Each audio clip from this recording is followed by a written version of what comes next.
আল্লাহ তাআলা নবীকে বলেন ওয়াতলু আলাইহিম নাবা বনু আদম।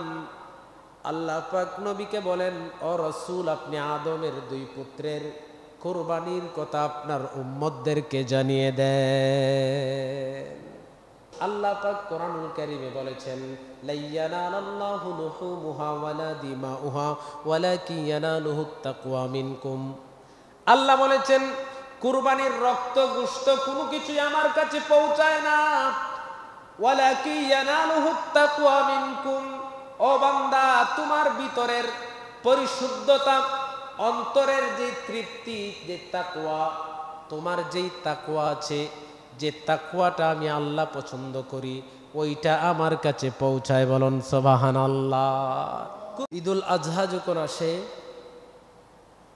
মুসলমানদের মনে আলাদা একটা আনন্দের উৎপত্তি হয়, সেটা হচ্ছে কোরবানি। ঠিক কিনা বলেন?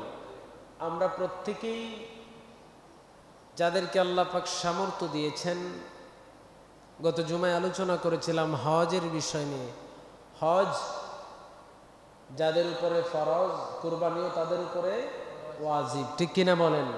সম্মানিত হাজিরিন, এই কুরবানি নেশাব পরিমাণ মাল আল্লাহ যাদেরকে সামর্থ্য দিয়েছেন, সমাজের অধিপতি যারা, বিত্তবান যারা আছেন, যাদেরকে আল্লাহ পাক মালের অধিকারী করেছেন, তাদের উপরে আল্লাহ পাক কুরবানিকে ওয়াজিব করেছেন।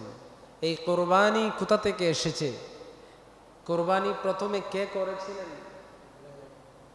এই কুরবানি কিভাবে আসলো? দুইটা ইতিহাস আছে কুরবানির, কোরআনুল কারীমে পাওয়া যায়।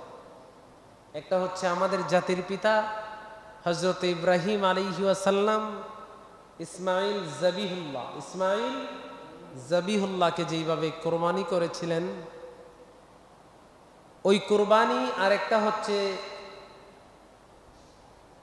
আমাদের আদি পিতা আদম পুত্র হাবিল এবং কাবিলের কুরবানি। আল্লাহ কুরআনুল কারীমে এটার কথা বলেছেন, যেইভাবে ইব্রাহিম আলাইহিস সালাম আল্লাহর কাছে দোয়া করতেন রব্বি হাবলি মিনাস সালিহিন, একটা সন্তান দে মাওলা।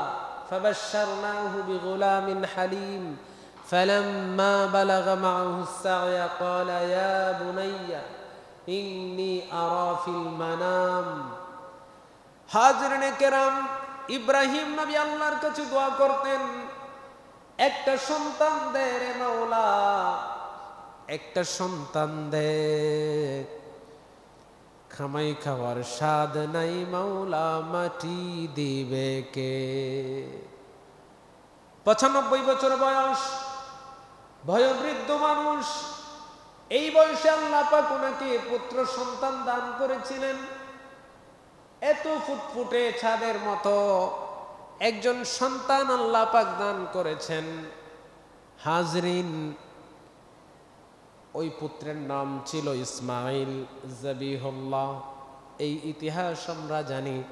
কুরবানির আরেকটা ইতিহাস হচ্ছে আল্লাহ পাক রাসূলকে বলেছেন, আল্লাহ তাআলা নবীকে বলেন ওয়াতলু আলাইহিম নাবা বনু আদম।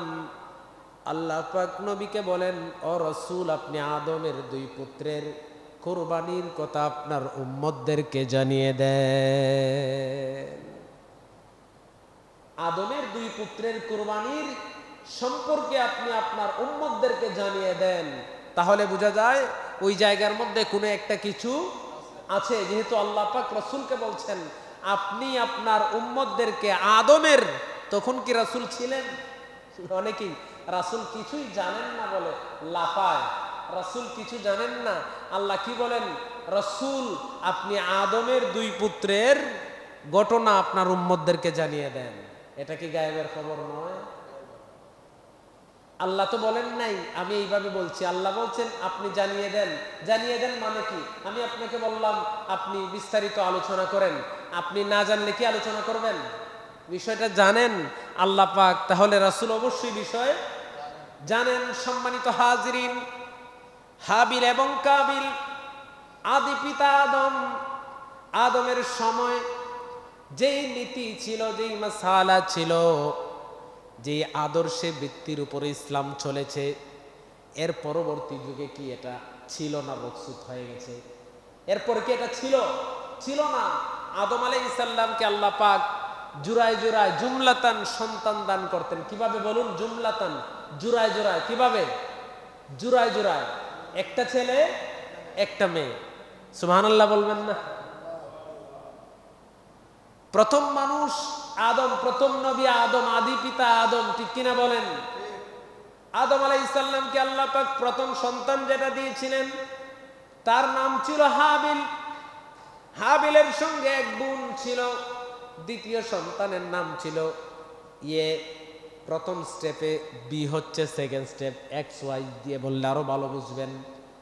দ্বিতীয় সন্তানের নাম ছিল কাবিল। আল্লাহ বলেছেন ওয়াতলু আলাইহিম নাবা বনু আদম, রাসূল আপনি আদমের দুই পুত্রের কথা আপনার উম্মতদেরকে জানিয়ে দেন।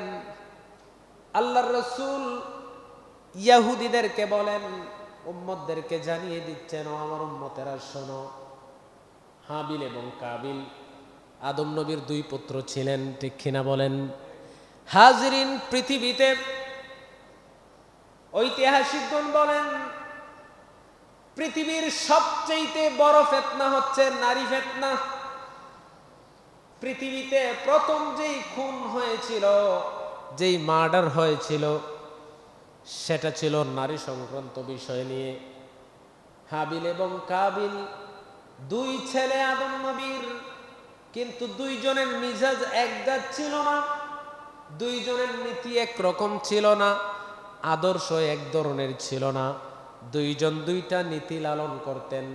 হাবিল ছিল খুবই নম্রভদ্র, বিনয়ী, আল্লাহওয়ালা, আল্লাহ বিরু। আল্লাহ পাক কোরআনুল কারীমে বলেছেন লাইয়ানালাল্লাহু লুহুমুহা ওয়ালা দিমাউহা ওয়ালাকিন ইয়ানালুহুত তাকওয়া মিনকুম। আল্লাহ বলেছেন কুরবানির রক্ত গোশত কোনো কিছুই আমার কাছে পৌঁছায় না, ওয়ালাকিন ইয়ানালুহুত তাকওয়া মিনকুম।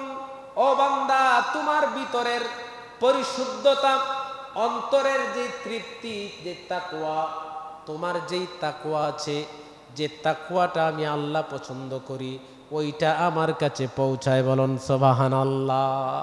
কুরবানি কোন নিয়তে দিবেন? আমি কুরবানির ইতিহাসটা একটু আপনাদেরকে টাচ করলে বুঝে যাবেন যে ইব্রাহিম নবীর এদিকে একটু পরে আসি। হাবিল এবং কাবিল আদম নবীর দুই সন্তান। এই দুই সন্তান,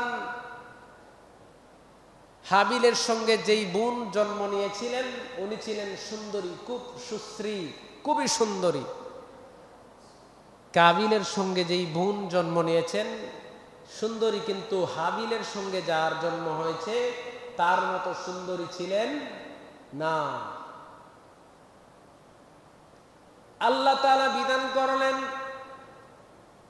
ও আদম, তোমার প্রথম যেই সন্তান হবে, ছেলের সঙ্গে যেই মেয়ে হবে, জন্ম নিবে জোড়ায় জোড়ায়, তার সঙ্গে তার বিবাহ হারাম, আমি নিষিদ্ধ করে দিলাম। তার সঙ্গে বিবাহ হবে এর পরের জনের। কার? একসাথে যার হয়, প্রথম ছেলে দ্বিতীয় মেয়ে, দ্বিতীয় ছেলে প্রথম মেয়ে, এইভাবে ঘুরিয়ে ঘুরিয়ে হবে। একসঙ্গে যাদের জন্ম তাদের সঙ্গে বিবাহ হারাম করে দিলাম। হাজরিন, আল্লাহ পাক কি করলেন? আদমকে যখন বলে দিলেন, আদম জানিয়ে দিলেন, কিন্তু হাবিল মেনে নিলেন, কাবিল মানতে রাজি নয়। কাবিলের সঙ্গে যে বোনের জন্ম হয়েছে সে সুন্দরী ছিল না। কি ছিল না? সুন্দরী ছিল, কিন্তু হাবিলের সঙ্গে যার জন্ম হয়েছে তার চেয়ে বেশি না কম? বলুন, তার চেয়ে কম। আল্লাহুম্মা সাল্লি আলা সাইয়্যিদিনা মুহাম্মদ ওয়া আলা আলি সাইয়্যিদিনা।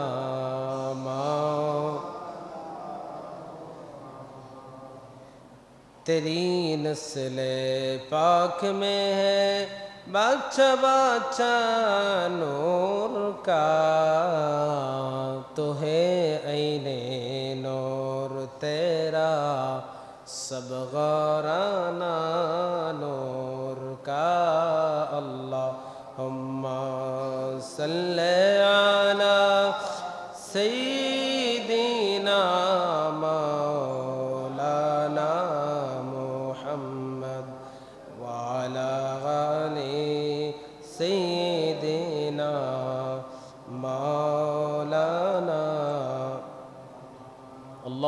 وسلم وسلم وبارك عليه সম্মানিত হাজিরিন আদম নবী বললেন আমার সন্তান তোমার সঙ্গে আল্লাহ পাক যাকে জন্ম দিয়েছেন যদিও সে সুন্দরী কিন্তু তোমার সঙ্গে আল্লাহ পাক এই বিধান দেন নাই বিবাহ দেয়ার তোমার সঙ্গে যার জন্ম হয়েছে তার বিবাহ হবে হাবিলের সঙ্গে আর হাবিলের সঙ্গে যেই বোন তোমার জন্ম নিয়েছে তার সঙ্গে বিবাহ হবে তোমার কাবিল বলে আপনি হাবিলকে বেশি ভালোবাসেন নাউজুবিল্লাহ বলবেন না আপনি হাবিলকে বেশি ভালোবাসেন মায়া করেন এই জন্য হাবিলের পক্ষ নিছেন হাজিরিন এই কথা যখন বললেন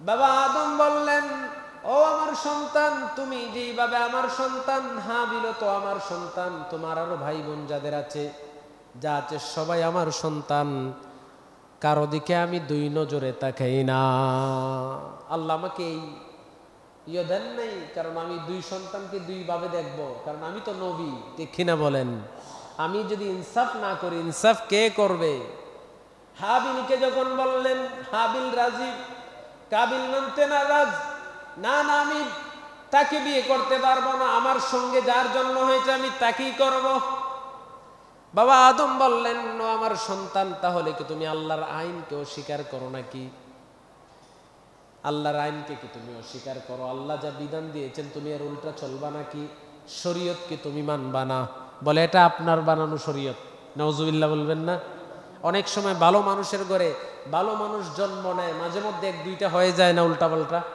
হয় কি না আমাদের সমাজে অনেক সময় ভালো মানুষের ঘরে যখন একটু তেরা টাইপের মানুষ জন্ম নেয় তখন সমাজ কি বলে যে রে ভালো মানুষের ঘরে একটা নষ্ট হয়ে গেছে বলে না এই কথা আবার খারাপ মানুষের ঘরে মাঝে মধ্যে ভালো মানুষ জন্ম নেয় সম্মানিত হাজরিন আদম আলাইহিস সালামের ঘরে তেরা একটা হয়ে গেছে কি হয়ে গেছে তেরা কাবিল সে কোনোভাবেই মানতে নারাজ আল্লাহ বলছেন ওয়াতলু আলাইহিম নাবা ইবনু আদম রাসূল আপনি আদমের দুই সন্তানের ঘটনা বর্ণনা করুন আল্লাহর নবী বর্ণনা করেছেন ও আমার ভাইয়েরা বাবারা শুনেন আল্লাহ তাআলা হাবিল এবং কাবিলের বিষয়ে যে বললেন এই হাবিল কাবিল দুই ভাই কিভাবে বিরোধ আসলো কোথা থেকে আসলো আদম আলাইহিস সালাম একটা পর্যায়ে গিয়ে সিদ্ধান্ত নিলেন ওই জায়গায় দুই রকমের ঘটনা বর্ণনা হয়েছে আমি আপনাদেরকে শোনাচ্ছি একটা আদম আলাইহিস সালাম বলেছেন যে তোমরা কুরবানি করো কি করো কুরবানি করো যার কুরবানি কবুল হবে বোঝা গেল সেই তাকে বিবাহ করবে সেই ঠিক সে কি ঠিক রাইট পথে আছে এটা হাবিলও মানল কাবিলও মানল হাজিরিন কুরবানি দুইটা নিয়ে যাওয়া হলো পাহাড়ের উপরে কুরবানির পদ্ধতি কি ছিল নিয়ম কি ছিল কুরবানির নিয়মটা কি এরকম ছিল নাকি হাজিরিন কুরবানির যে নিয়ম ছিল পদ্ধতি যেটা ছিল সেটা এখনের কুরবানির মতো ছিল নাকি বলুন যদি আজকের কুরবানির মতো কুরবানি হইতো তাহলে মেসাবের কুরবানি আর পাবলিকের কুরবানি পরীক্ষা হয়ে যেত ঠিক কিনা আল্লাহ তাআলা বলে দিলেন আদম নবী বললেন যার কুরবানি কবুল হবে আসমান থেকে একটা আগুনের লুক্কা আসবে ওইটা ওই লুক্কাটাকে জ্বালিয়ে দিবে কুরবানিটাকে আগুনের লুক্কা এসে বোঝা যাবে তার কুরবানি কবুল হয়েছে যারটাকে আসমান থেকে আগুন এসে জ্বালিয়ে দিবে আর যারটাকে জ্বালাবে না তার কুরবানি কবুল হয় না দুই ভাই কুরবানি করলেন হাবিলের কুরবানি জ্বালিয়ে দেওয়া হলো কাবিলের কুরবানি রয়ে গেল হাবিল বললে ওই জায়গায়ও আমার সঙ্গে দুই নম্বরই হয়েছে নাউজুবিল্লাহ বলেন ঈমান না থাকলে যা হয় কাবিল বললেন হাবিলকে আমি তোমাকে খুন করব হত্যা করব কি করব হত্যা করব তোমাকে আমি হাবিল ছিল তাকওয়াবান বলল তুমি আমার ভাই, তুমি যদি আমাকে হত্যা করো আমি কিন্তু তোমাকে হত্যার জন্য এক পাও আগাবো না, কারণ আমি আল্লাহকে ভয় করি। কাকে ভয় করি? আল্লাহকে ভয় করি। আল্লাহ কোরআনুল কারীমে বলেছেন, লা ইয়ানালাল্লাহু লুহুমুহা ওয়ালা দিমাউহা ওয়ালাকিন ইয়ানালুহুত তাকওয়া মিনকুম। কুরবানির রক্ত গোশত কোনো কিছুই আল্লাহর কাছে পৌঁছায় না। পৌঁছায়টা কি বলুন? ওয়ালাকিন ইয়ানালুহুত তাকওয়া মিনকুম, অন্তর। তোমার অন্তরে হাবিল বলল আমি কিন্তু তোমাকে কিচ্ছু বলবো না, আমার আল্লাহ আমার কুরবানি কবুল করেছেন, আমার নিয়ত সম্পর্কে আল্লাহ ভালো জানেন। সুবহানাল্লাহ বলবেন না? আমি আল্লাহর জন্য কুরবানি করেছি। এই কথা যখন হাবিল বললেন, কাবিল আরো রাগান্বিত হলো। এক পর্যায়ে হাবিলকে কাবিল খুন করে ফেলল।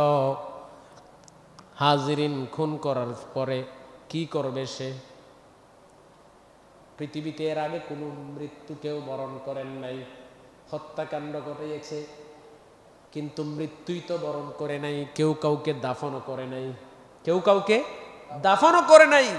কিভাবে দাফন করতে হয়, কিভাবে মাটি দিতে হয়, কিভাবে কবর খুঁড়তে হয়, কিচ্ছু জানা নাই। কিভাবে জানবে? এর আগে তো কেউ মৃত্যুবরণ করে নাই। ওই জায়গায় দুইটা শিক্ষা। আরেকটা রেওয়ায়াতে আসছে, হাবিল কে যখন কাবিল আঘাত করলো, কাবিলের মনে কিন্তু এইটা ছিল না হাবিলকে হত্যা করার। পাথরের দিয়ে মাথার মধ্যে আঘাত করেছে। কিসের মধ্যে? মাথার মধ্যে। শয়তান ওই দিক দিয়ে প্ররোচনা দিচ্ছে যে একটা কথা শুনো কাবিল, তোমার সঙ্গে তোমার বাবা ইনসাফ করে নাই, তোমার ভাইও ইনসাফ করে নাই, তোমার সঙ্গে সব দুই নম্বরই হচ্ছে। নাউজুবিল্লাহ বলবেন না? কে বলে? বুজুর্গ শয়তান। কে বলছে? শয়তান বলে। এক কাজ করো, ওই পাথরটা নাও, তুমি বিচার চাও বলে আমি বিচার চাই, বলে বিচারটা কিন্তু এইভাবে করতে হবে। কিভাবে করতে হবে? কেটাই শিখায়? ইবলিস মালাউন শয়তান শিখাচ্ছে যে বিচারটা যদি তুমি চাও আমি বলি তুমি শুনো। নাউজুবিল্লাহ বলবেন না? বিচারক বুজুর্গ সাজ্জাইছে, বলে ওই যে পাথরটা আছে, পাথরটা হাতে নাও। হাতে নিয়ে হাবিলের মাথার মধ্যে ঠাস করে একটা আঘাত কর, তোমার বিচার হয়ে যাবে। একটাতে আসছে যে হাবিল কে কাবিল খুন করার উদ্দেশ্যে আঘাত করে নেই, যে কাবিল যখন আঘাত করলো রক্ত বেরোলো, মাথার মধ্যে আঘাত করছে, এটা বাঁচার কথা নিয়ে আর পাথর দিয়ে। আর তারা আমরার মতো মানুষ নেই। বেড়ান যদি লাত মারে এটা গাছতলা একজাল লাগাই নিব না, এটা বিল্ডিং উষ্টা মারলে উড়াই দিবে। আদম নবীর আওলাইদ হাজরিন, হাবিলকে যখন কাবিল আঘাত করলো রক্ত বেরোচ্ছে। একটা রেওয়ায়েতে পাওয়া যায় কাবিল বলছে, ভাই তুমি কথা কেন বলো না? কথা বলছো না কেন? কারণ কথা কিভাবে বলবে? সে তো আর দুনিয়ায় নাই, মৃত্যুবরণ করেছে। কাবিল বলছে, ভাই তুমি কেন কথা বলো না? কথা কেন বলছো না? এইভাবে যখন বলছে, ভাই কান্নাও করেছে কাবিল, তোমার মাথা দিয়ে এগুলো কি বের হয়? রক্ত বের হচ্ছে, রক্ত বের হইতেছে। আঘাত করছে মাথায়, মাথা ফেটে রক্ত বের হচ্ছে, এটাই তো স্বাভাবিক, ঠিক কিনা বলেন? রক্ত বের হচ্ছে, কথা বলে না। আল্লাহ পাক ওই সময় কাকে পাঠালেন? বাইকে কাঁধে নিয়ে অনেক দিন ঘুরছে, অনেক দিন ওই পাহাড় থেকে ওই পাহাড়, বনে জঙ্গলে ঘুরছে। ভাইয়ের লাশ কাঁদে কোথায়? এখন এটারে কিতা করণ এটা চিনে না। এটা যে দাফন করতে হয় এটা তো জানে না। এটা যে মারা গেছে এটাও তো সে বুঝে না।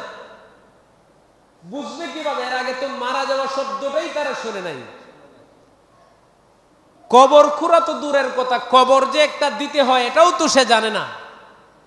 সম্মানিত হাজরিন, তাহলে সে বুঝবে কিভাবে বলেন? মারা যাওয়া সে চিনে না,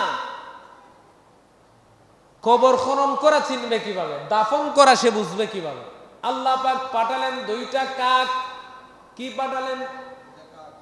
দুইটা কাউয়া পাঠালেন। আমরা ফুলাহান কাউয়া হইলে আবার উল্টা আরেকটা বুঝি।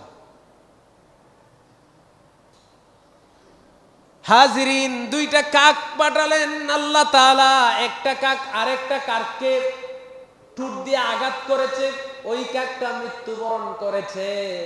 মৃত্যুবরণ করার পরে একটা কাক আরেকটা কাককে টেনে আনছে।